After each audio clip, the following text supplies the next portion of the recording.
ஒரு குட்டி dinner vlog பார்க்கலாமா? இந்த vlog எடுக்கிற அன்னைக்கு மத்தியானம் கொஞ்சம் சாப்பாடு ஹெவியா இருந்தது. ஸோ நைட்டுக்கு லைட்டா இருக்கணுமேன்னு சொல்லிட்டு கஞ்சி போட்டேன். இந்த கஞ்சி பண்ணுறது ரொம்ப ஈஸி அண்ட் டேஸ்ட்டுமே செம்ம சூப்பராக இருக்கும்.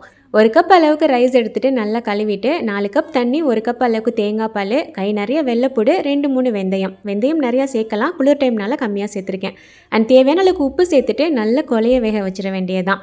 இதுக்கு சைடிஷ் எந்த மாதிரி துவையல் பண்ணாலுமே ரொம்ப நல்லாயிருக்கும். இன்றைக்கி நான் தேங்காய் பொட்டுக்கடலாம் போட்டு ஒரு துவையல் பண்ணுவோம் இல்லையா, அதுதான் பண்ணியிருந்தேன். இதுக்கு 1/2 மூடி தேங்காய், கொஞ்சம் பொரிகடலை, 3 காஞ்ச மிளகாய், சின்னதாக ஒரு வெங்காயம், கொஞ்சமாக புளி, தேவையான அளவுக்கு உப்பு எல்லாத்தையும் லைட்டாக தண்ணி சேர்த்து நல்லா திக்காக அரைச்சிட்டோம் அப்படின்னா துவையல் சூப்பராக இருக்கும். அண்ட் இன்னொரு பக்கம் கஞ்சியுமே ரெடி ஆயிருச்சு. ஒரு தடவை நல்லா கரண்டி வச்சு மசிச்சு விட்டுட்டேன். கொஞ்சம் திக்காக இருந்த மாதிரி இருந்ததுனால எக்ஸ்ட்ரா தண்ணி சேர்த்துட்டு திரும்பவும் 2 நிமிஷத்துக்கு கொதிக்க வச்சு எடுத்துட்டேன். தேங்காய் பால், வெந்தயம், வெள்ளைப்பூடி எல்லாம் சேர்க்கறனால டேஸ்ட் ரொம்ப நல்லாயிருக்கும் அண்ட் வேலையும் ரொம்ப ஈஸி. எனக்காவது லைட்டாக சாப்பிட்ணுன்னு ஃபீல் பண்ணிங்கன்னா இது ட்ரை பண்ணி பாருங்கள். தேங்க்ஸ் ஃபார் வாட்சிங்.